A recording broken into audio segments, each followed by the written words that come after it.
अस्सलाम वालेकुम dear students. आज हम जो लेक्चर स्टार्ट करने जा रहे हैं वो बीएससी का बॉटनी ज़ूलॉजी का लेक्चर नंबर 3 है, जो कि एंजाइमोलॉजी से रिलेटेड है। इस लेक्चर में हम लोग एंजाइम इनहिबिटर्स या मॉडिफायर्स ऑफ एंजाइम के बारे में पढ़ेंगे।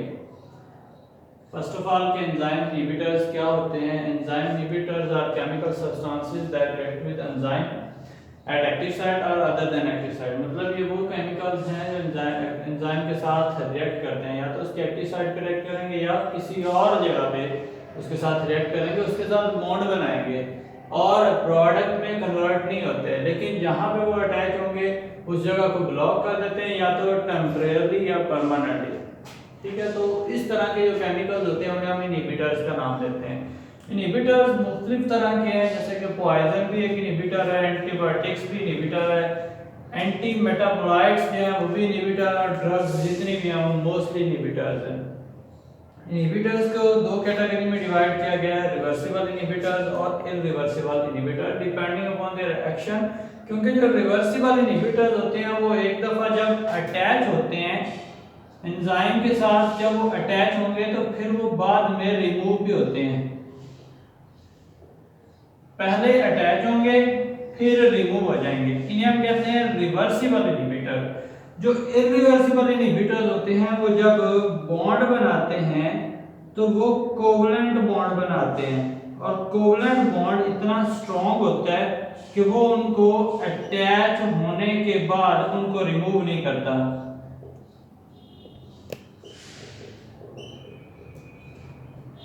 जब वो अटैच होते हैं बाद में रिमूव नहीं होते। इन्हें हम नाम देते हैं इरिवर्सिबल इनहिबिटर, और ये है रिवर्सिबल इनहिबिटर। अब नेक्स्ट रिवर्सिबल इनहिबिटर्स को चार कैटेगरी में डिवाइड किया गया है। अब फर्स्ट ऑफ ऑल के व्हाट आर रिवर्सिबल इनहिबिटर्स। तो reversible inhibitors are those chemicals that form weak linkage with enzyme.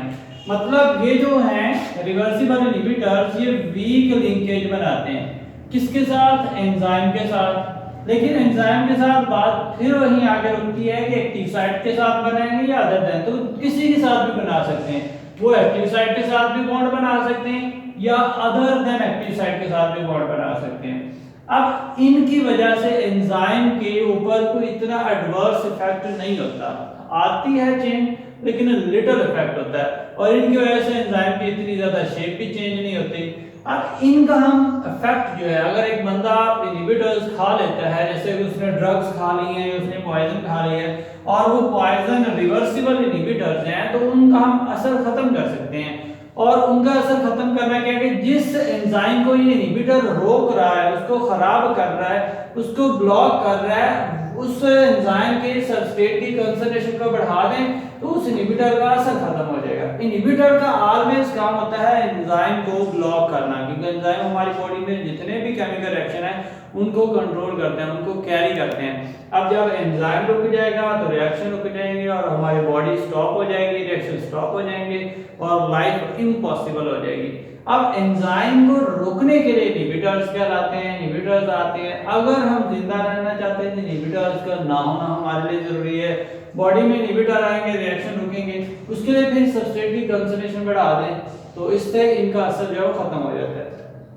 Competitive inhibitors, इनकी एग्जाम में फर्स्ट है, इनकी टाइप्स में रिवर्सिबल इनहिबिटर्स की फर्स्ट टाइप है कॉम्पिटिटिव इनहिबिटर, दूसरी टाइप है अनकॉम्पिटिटिव, तीसरी है नॉन कॉम्पिटिटिव, चौथी है मिक्स्ड इनहिबिटर।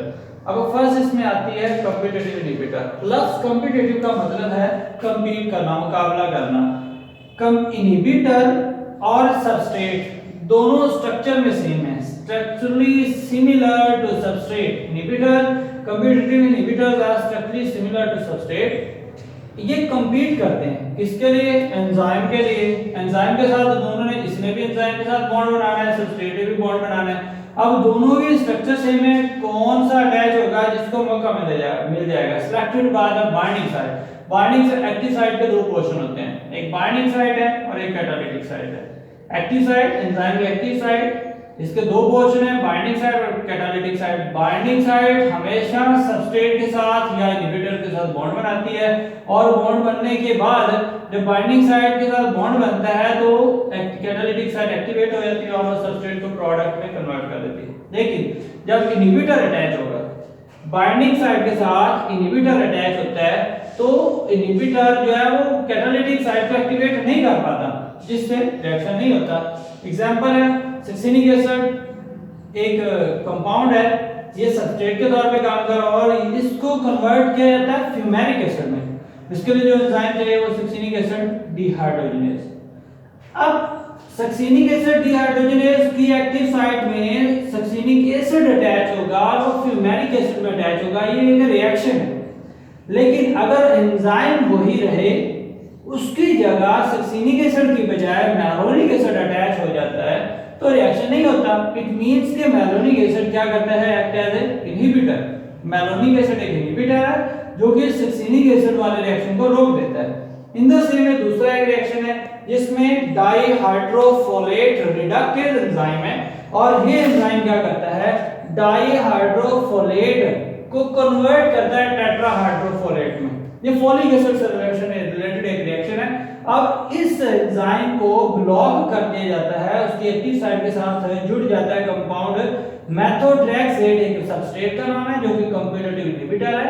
ये उसके साथ जुड़ जाता है और रिएक्शन हो जाता है, प्रोडक्ट नहीं बनती। इस तरह से हम कहते हैं कि जो कॉम्पिटिटिव इनहिबिटर्स हैं ये रिएक्शन को ब्लॉक करते हैं, रिएक्शन को रोकते हैं, टर्नओवर को कम करते हैं। अब ये कैसे इसके असर को खत्म किया जा सकता है, तो इसका सिंपल सा सॉल्यूशन है कि अगर आप चाहते हैं कि कॉम्पिटिटिव इनहिबिटर का असर खत्म हो जाए या रिड्यूस हो जाए, उसके लिए आप क्या करें, सबस्ट्रेट की कंसंट्रेशन बढ़ा दें। इनका इफेक्ट कम किया जा सकता है अगर आपके पास सबस्ट्रेट की कंसंट्रेशन ज्यादा हुई। फॉर एग्जांपल अब एंजाइम जो है वो हमारे पास होंगे तो इनहिबिटर और एंजाइम के आपस में रेशियो क्या होती है, एक इनहिबिटर हो 50:1, एक इनहिबिटर और 50 एंजाइम। अगर बॉडी में एक इनहिबिटर चला जाता है तो वो राउंड अबाउट 50 ऐसे एंजाइम को ब्लॉक कर सकता है, इतनी उसकी पॉसिबिलिटी होती है। वो एक जगह जाता है, उसको ब्लॉक करता है एक एंजाइम को, फिर वहां से निकलेगा दूसरी जगह जाएगा, उसको ब्लॉक करेगा, फिर वहां से निकलेगा तीसरे एंजाइम को। इनकी रेशियो ये होती है कि अगर एक इनहिबिटर बॉडी में चला है तो 50 एंजाइम को, उनकी एक्टिविटी को स्टॉप कर देता है, जिससे टर्नओवर जो रुक जाता है या कम हो जाता है। दूसरी टाइप इसकी नॉन कॉम्पिटिटिव इनहिबिटर। ये नॉन कॉम्पिटिटिव है, मतलब इनका इनहिबिटर का और सबस्ट्रेट का आपस में स्ट्रक्चर रिजेंबल नहीं करता है। यहाँ पे इनहिबिटर का सबस्ट्रेट का स्ट्रक्चर रिजेंबल करता है।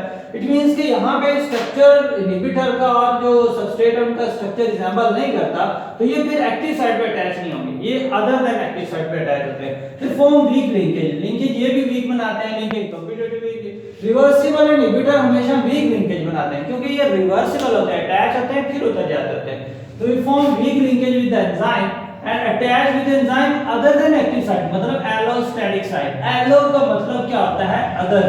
allo लफ्ज़ी मतलब है other, static site को कहते हैं ऐसी जगह एंजाइम की जो other than active site हो। तो ये एंजाइम को इनएक्टिवेट करते हैं और create change in the shape of active site. Enzyme की एक्टिव साइट में उसकी शेप को चेंज कर देते हैं। सबस्ट्रेट अगर बाइंड भी कर जाए तब भी प्रोडक्ट नहीं बनता। एग्जांपल देखिए, जैसे एक एंजाइम है, एंजाइम सबस्ट्रेट के साथ मिलता है, एंजाइम सबस्ट्रेट कॉम्प्लेक्स बनेगा और ये बनने के बाद एंजाइम अलग हो जाएगा, प्रोडक्ट बन जाएगा, कैटालिटिक साइट एक्टिवेट होगी। लेकिन अगर एंजाइम के साथ इनहिबिटर मिल जाता है और कहीं से सबस्ट्रेट जुड़ जाता है तो इनहिबिटर अलग हो जाएगा और एंजाइम भी कन्वर्ट हो जाएगा, दोबारा से प्रोडक्ट दोबारा सबस्ट्रेट से बन जाएगा। तो मीन यहाँ पे इनहिबिटर अगर अटैच हो भी जाता है तो आफ्टर सम टाइम वो डीअटैच हो जाएगा और रिएक्शन प्रोसीड करेगा। एग्जांपल इसकी दी गई है यूरिएज, एक एंजाइम का नाम है जो कि यूरिया को कन्वर्ट करता है। यूरिएज एक एंजाइम है, ये यूरिया को कन्वर्ट करता है अमोनिया में प्लस कार्बन डाइऑक्साइड में, अमोनिया में और कार्बन है, यहाँ पे ये एंजाइम चाहिए होता है। अब ये एंजाइम, ये जो कंपाउंड आता है यूरिया, ये आता है अमोनिया की ब्रेकडाउन से, अमीनो एसिड की ब्रेकडाउन से। अच्छा, इसको डिटॉक्सिफाई किया जाता है और फर्दर जो यूरिया है, यूरिएज एंजाइम, ये बहुत ज्यादा सेंसिटिव है for heavy metal ion. Heavy metal ion act as inhibitor. Heavy metal ion में एग्जांपल है सिल्वर की, एग्जांपल है मरकरी की, एग्जांपल है लेड की, ये हैवी मेटल्स हैं। तो ये क्या करती हैं, ये इसके साथ अटैच होती हैं। अटैच होने के बाद एक एंजाइम इनहिबिटर सबस्ट्रेट कॉम्प्लेक्स बनता है और ये रिएक्शन को स्टॉप कर देता है, रिएक्शन रोक देता है, एंजाइम को इनएक्टिवेट कर देता है। इसमें एंजाइम इनएक्टिवेट हो जाता है, इसमें एंजाइम ब्लॉक हो जाता है। थर्ड कैटेगरी है इसकी uncompetitive inhibitor. Uncompetitive inhibitor bind करते हैं एंजाइम सबस्ट्रेट कॉम्प्लेक्स के साथ। ये बाइंड करता है फ्री एंजाइम के साथ। यहां पे मैंने दिखाया है कि ये एंजाइम है, ये फ्री है। अब उसके साथ इनहिबिटर जुड़ेगा, एंजाइम इनहिबिटर कॉम्प्लेक्स बनेगा। यहां पे ये सीन नहीं है, यहां पे कभी भी एंजाइम के साथ डायरेक्ट इनहिबिटर कभी नहीं जुड़ेगा। हमेशा इनहिबिटर तभी अटैच होगा जब एंजाइम के साथ सबस्ट्रेट जुड़ा होगा, मतलब जब एंजाइम सबस्ट्रेट कॉम्प्लेक्स होगा तभी जाके इसके साथ इनहिबिटर अटैच होगा। तो ये अनकॉम्पिटिटिव इनहिबिटर बाइंड करते हैं एंजाइम सबस्ट्रेट कॉम्प्लेक्स के साथ, उसकी अदर देन एक्टिव साइट, वही एलोस्टेरिक साइट, और वो एंजाइम को इनएक्टिवेट कर देते हैं। और उससे क्या होता है, ये जो इस तरह के इनहिबिटर हमेशा उस एंजाइम के साथ अटैच होते हैं जो मल्टीमेरिक होते हैं।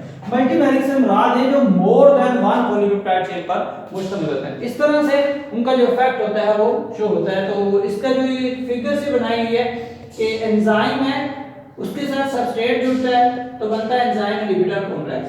अब ये एंजाइम इनहिबिटर कॉम्प्लेक्स के साथ जुड़ता है अगर इनहिबिटर, तो फिर तो बनेगा एंजाइम इनहिबिटर सबस्ट्रेट कॉम्प्लेक्स, और सबस्ट्रेट अलग हो जाएगा, एंजाइम इनहिबिटर बच जाएगा, एंजाइम इनहिबिटर से इनहिबिटर निकल जाएगा फिर दोबारा। अगर एंजाइम सबस्ट्रेट के साथ ये नहीं बढ़ जुड़ता इनहिबिटर, तो फिर आगे रिएक्शन प्रोसीड होगा, एंजाइम अलग हो जाएगा, प्रोडक्ट बन जाएंगे। इस तरह से ये हमारे पास तीन इसकी क्लासेस डिस्कस की गई हैं, एक कॉम्पिटिटिव इनहिबिटर, नॉन कॉम्पिटिटिव और अनकॉम्पिटिटिव इनहिबिटर। इसकी फोर्थ कैटेगरी मिक्स, और इसकी दूसरी कैटेगरी इरिवर्सिबल इनहिबिटर। इंशाल्लाह कमिंग लेक्चर में आपको मजीद एक्सप्लेन करेंगे।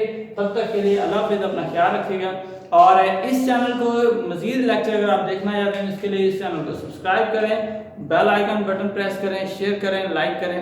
तब तक अपना ख्याल रखें। अल्लाह हाफिज़।